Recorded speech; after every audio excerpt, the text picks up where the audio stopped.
The service of caddying in golf has been around since the early days of the game and has always been closely tied to golf in Massachusetts. Golf courses in the state continue to see the value in what caddy programs have to offer. Working as a caddy or in other positions give young people the opportunity to receive need-based college scholarships through the Francis Ouimet Scholarship Fund. Caddying is not only a great summer job, but a way to learn the game of golf and forge lasting relationships on the course with your fellow caddies and the players you're working for. Establishing these connections with some of the area's foremost business leaders can offer unlimited future opportunities.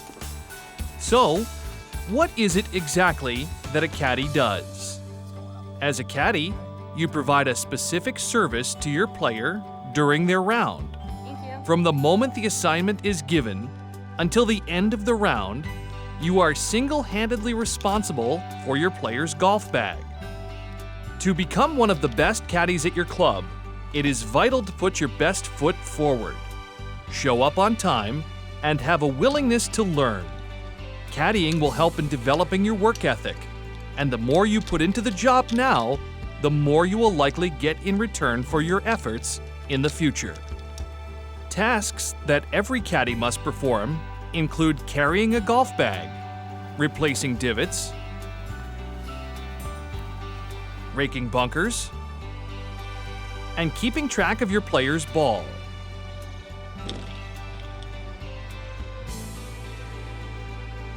When out on the golf course with your assignment, a good caddy is attentive, punctual, hardworking, and unnoticed. Let's now learn about the equipment that a caddy needs to have with them to have a successful day of work.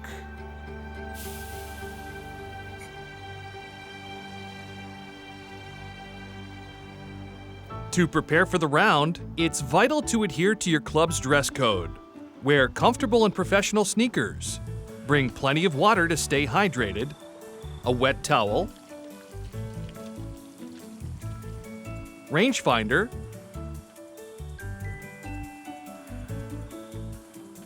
divot repair tool, and of course, a positive attitude. On sunnier days, you may pack sunscreen. It is also important to eat prior to your round, as there may not be other opportunities to do so during the day. Turn your phone to silent mode and only use in emergency situations while on the course.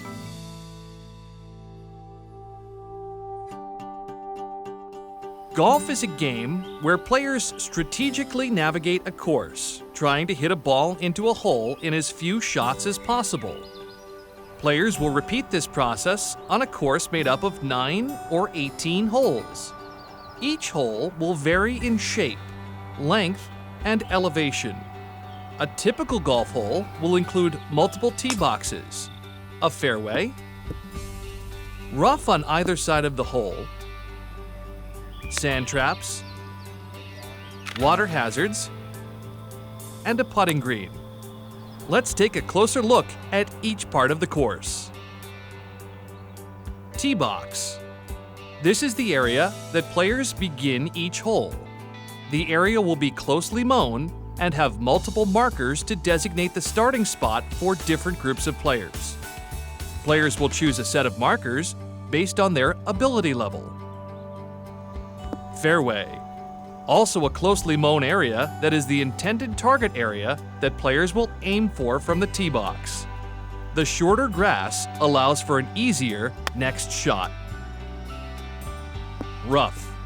This is a part of the course where the grass is longer, making the shot more difficult for the player. Rough will be found surrounding the fairways and greens. Sand trap. This is a hazard filled with sand and can be found at any point during a hole. These hazards are strategically placed on the course to affect a player's strategy when navigating the course. Water hazard.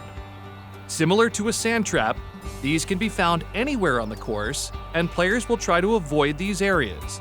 They will be identified by red or yellow stakes and players will be penalized if their ball comes to rest in the hazard area. Out of bounds. This is an area off the golf course where players are not permitted to hit their ball from. Out of bounds areas will be marked by white stakes. Green. This is the closely mown area where players will roll their ball into the hole. The hole will be marked by a tall flag known as the flagstick or the pin. Now that we've learned about the course, let's learn about your player's bag and the equipment you may encounter. This is a typical golf bag. When placed on the ground as shown, the legs or stand will come out to provide a steady base. The golf bag typically has 2 straps for carrying and multiple pockets.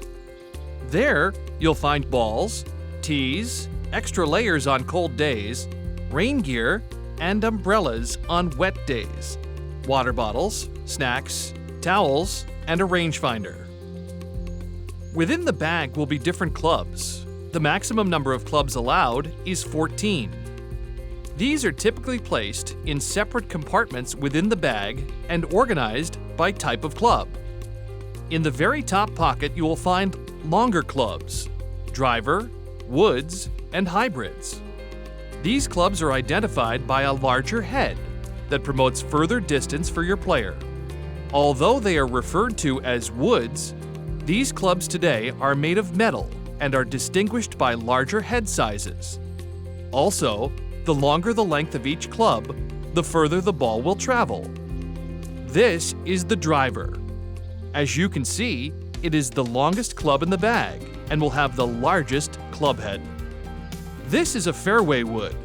Clubs such as the 3, 5, or 7 woods may be used both off a tee and on the ground from lies in the fairway and rough. A hybrid is the smallest of the woods and can also be used anywhere on the golf course. They all typically come with head covers, which are used to help protect the club from scratches and damage. In the middle pockets of the bag, you will find clubs referred to as irons. These clubs are used from the fairway and rough and potentially on the tee of a shorter hole. These clubs will vary in shape and size and are numbered from 2 to 9. The lower numbered irons are designed to hit the ball the furthest. The higher number irons are designed to hit the ball shorter distances but fly higher in trajectory. In the bottom section of the bag is where you'll find wedges. These clubs are designed for shorter shots and out of bunkers with even more height and spin. In a typical golf bag, you'll see multiple wedges with varying designs, looks, and degrees of loft, typically between 46 and 60 degrees. The wedges will all provide your golfer with different shot options. Finally, you will find the putter.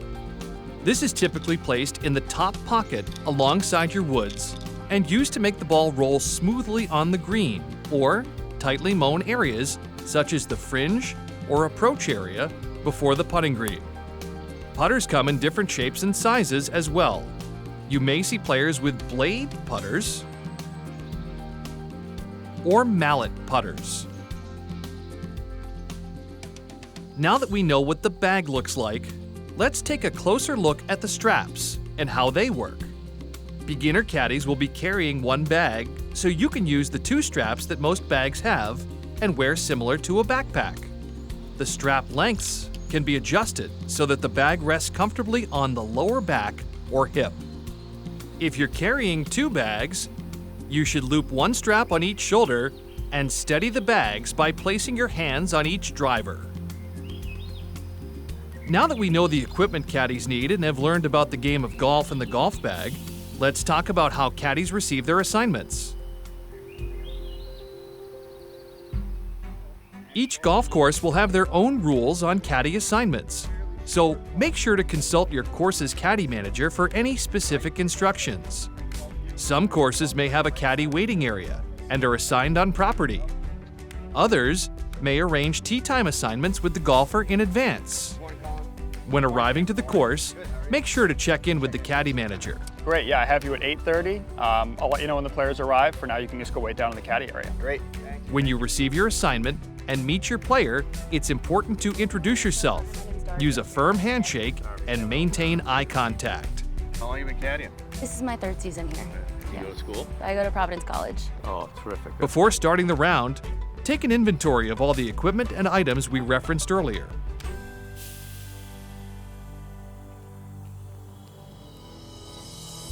While on the golf course, it's important to be positioned correctly throughout the round.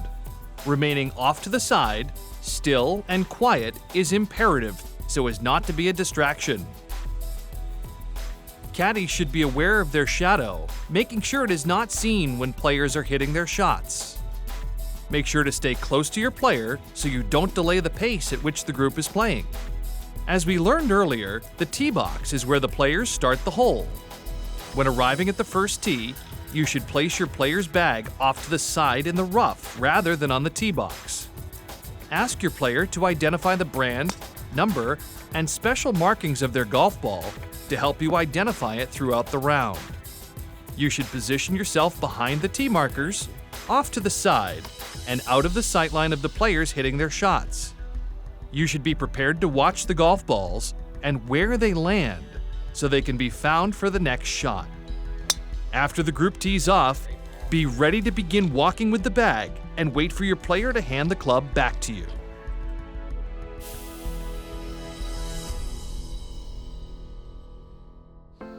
Here, you see a fairway. In the fairway, your player's bag should be positioned far enough away from them so it does not impede their ability to comfortably swing the club. You should again be facing the golfer and behind the direction your player is hitting. You may be asked to determine how far away your player's shot is from a target, which you can find by using a rangefinder, or marking off the distance from the nearest yardage displayed on a sprinkler head. When marking off by foot, remember that 1 pace equals 1 yard. When your player strikes their ball, it is normal that an area of turf may fly from the ground. This is called a divot, and it is your job to replace this chunk of turf to the area it came from. Some clubs provide containers of divot mix to fill these holes. After your player hits, you should clean their club with the wet end of your towel. If your player's ball comes to rest on the green, you should hand them their putter before they walk away and take the club they just used and return it to the bag.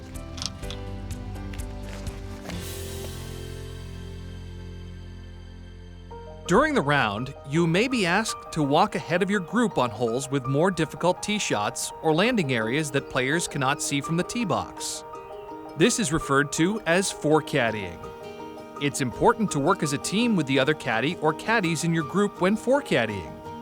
This can include standing on either side of the fairway, or one caddy remaining by the tee box to relay the hand signals to the players. Let's take a closer look at each of the signals. Hold signal. As shown, caddies will place both hands up with their palms facing the golfer. This is used to let the players know that it is not yet safe for them to tee off. Whether there is another group or a maintenance worker in the area, players should not hit until the landing area is clear. Safe signal. Similar to baseball or softball, caddies will motion their arms parallel to the ground. This will be used when the ball has landed in the fairway or rough and the caddies are certain they know where the player's ball has come to rest. Hazard signal. Caddies will extend their arm with their hand pointing down. This will let the players know that their ball has come to rest in a sand trap or water hazard. Out of bounds or unknown location. Point to the direction that the ball traveled out of the area of play.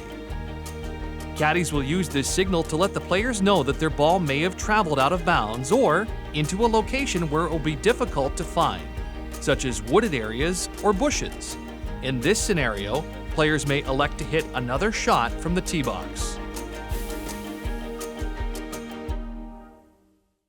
Leaving a sand trap in pristine condition after its use is vital to maintaining fair and equal playing conditions for all golfers on the course. When raking a sand trap after a shot, make sure to locate and smooth the area where the ball landed, and the spot where the player struck their ball. Hey, if you want to rake the bunker, I can grab the pin. Sounds great. Cool. Enter the bunker from the same spot your player did, so there will be less footprints that you have to rake. Rake the sand, including your own footprints, so it is level and smooth for the next player.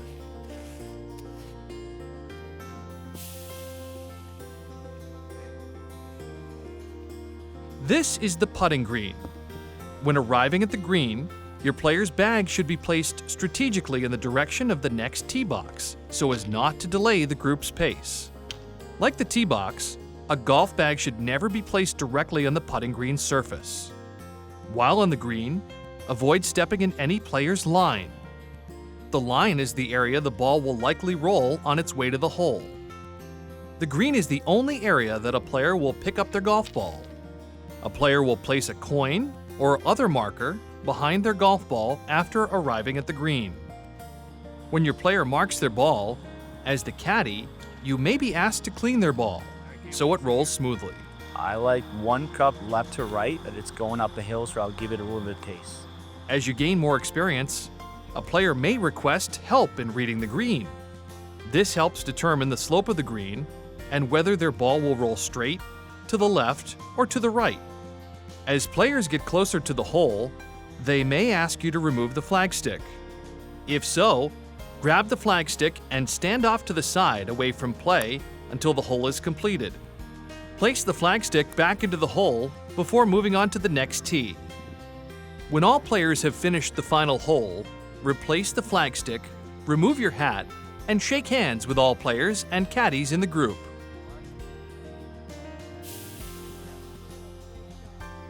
Ask your golfer where they would like their bag to be placed. Are you all going to be taking the clubs home with you or leaving them here today? We're going to leave them here, and if you could leave them up by the pro shop, that'd be great. Thanks. Thank you. All right. While you should have kept your players' clubs clean throughout the round, make sure to do a final clean of each club. Now you will do another inventory of the items you identified earlier to ensure they are still in your player's bag.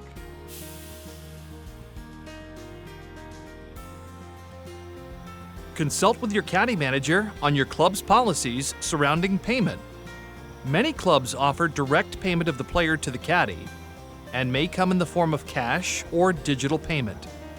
The best caddies never count their payment in front of their players. It's possible after your first round is done, there may be more players looking for a caddy, so make sure to check in with your manager and tell them if you're available for a second round. The Francis Ouimet Scholarship Fund thanks our partner clubs across the state for making a strong commitment to caddy programs. Caddying has been an important piece of the culture of golf in Massachusetts from the beginning, and we are excited to welcome the next generation of caddies to the game. Arguably, this will be the greatest experience one can have on a golf course, and many of the world's business leaders fondly recall their favorite years of work as the ones they did when caddying. Since 1949, the Francis Ouimet Scholarship Fund has been in operation, awarding significant college scholarships to thousands of young men and women in Massachusetts, notably caddies. The Ouimet Fund is named after the famed amateur golfer Francis Ouimet and his 10-year-old caddy, Eddie Lowry. Ouimet won the 1913 U.S. Open and changed the direction of golf in America forever. The two are depicted here in what many consider to be the greatest logo in golf.